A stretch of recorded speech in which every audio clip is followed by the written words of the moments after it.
Et si je te disais qu'en Afrique, il a existé une cité dont les murs étaient plus longs que la grande muraille de Chine? Pas un mythe, pas une légende, une réalité que l'histoire a presque effacée. Une civilisation qui a sculpté la terre sur 16 000 kilomètres. Un peuple qui a construit une ville si organisée que les Européens en sont restés sans voix. Bienvenue dans Igodo-Migodo, le cœur battant du royaume du Bénin. Un empire où les rois n'étaient pas seulement des dirigeants, mais des architectes du destin. La ville que personne n'a vu venir, bien avant l'arrivée massive des Européens. Au cœur des forêts d'Afrique de l'Ouest, un peuple bâtissait en silence quelque chose de colossal. Les Edo, avec des outils simples, sans machines, sans béton moderne. Ils ont creusé la terre, jour après jour, année après année, génération après génération. Résultat, un réseau gigantesque de fossés et de remparts, s'étendant sur 16 000 kilomètres. Des murs de terre rouge, si vastes qu'ils entouraient villes, villages, palais. Comme une toile vivante dessinée sur le paysage africain. Ce n'était pas juste une défense. C'était un message. Ici se tient une puissance que vous ne pouvez ignorer. Les Oba, rois divins et bâtisseurs. Au sommet de ce royaume se trouvaient les Oba, des rois considérés comme investis d'un pouvoir sacré. Leur autorité ne venait pas seulement de la politique, mais aussi du divin. Chaque Obéa était un bâtisseur, un stratège et un gardien de la prospérité. Sous leur règne, Benin City devint une métropole de renommée mondiale, des rues droites, parfaitement tracées. Des palais immenses, ornés de piliers sculptés. Une organisation urbaine si impressionnante que les premiers explorateurs portugais du XVe siècle n'en crurent pas leurs yeux. Le langage du métal. Mais la véritable puissance d'Igodo-Migodo ne se voit pas seulement dans ses murs. Elle se voit dans son article. Les fameux bronzes du Bénin. Des œuvres d'une précision troublante, où chaque détail raconte une histoire.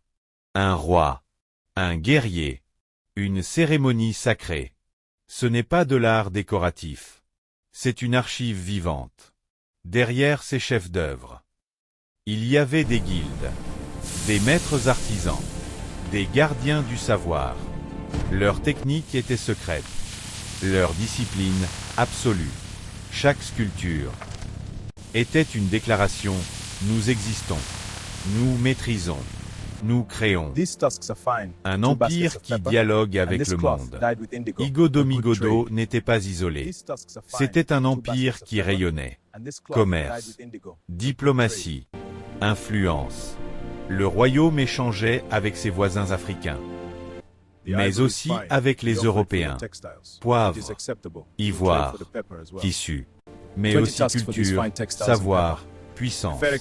Les Oba savaient négocier. Ils savaient impressionner. Ils savaient imposer le respect. Mais derrière cette ouverture, il y avait une réalité. Le Bénin n'était pas un royaume faible. C'était une force stratégique. Le choc avec le monde extérieur. Mais toute grande civilisation finit par attirer les regards. Et parfois, les convoitises. Quand les Européens découvrent la richesse du royaume du Bénin. Ce n'est plus seulement de l'admiration. C'est de la stratégie. C'est du calcul. Et face à cela, les Oba ne cèdent pas. Ils protègent leur royaume. Ils défendent leur souveraineté. Mais dans l'ombre, un danger grandit. Un danger qui ne vise pas seulement les richesses, mais l'âme même de la civilisation. Le feu, le silence, et ceux qui refusent de mourir. Puis vient le moment que l'histoire transforme souvent en silence. La fin du XIXe siècle. Une expédition. Brutale. Organisée. Dévastatrice. Les forces étrangères avancent. Les défenses cèdent. Les murs, qui avaient tenu pendant des siècles, ne suffisent plus. Benin City est envahi. Le feu se propage. Les palais tombent. Les symboles sont brisés. Et au cœur de ce chaos, les trésors du royaume sont arrachés. Les bronzes, ces témoignages vivants de l'histoire Edo.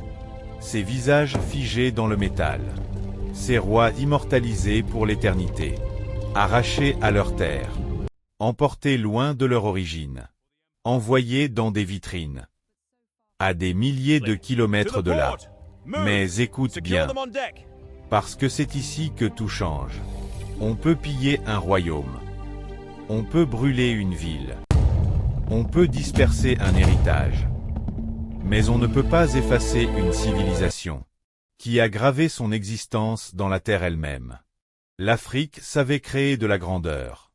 Et cette vérité, elle survit dans chaque bronze exposé, dans chaque récit redécouvert, dans chaque mémoire qui refuse d'oublier. Parce qu'au final, Igodomigodo n'a pas disparu. Il a été dispersé. Il a été réduit au silence. Mais il n'a jamais cessé d'exister.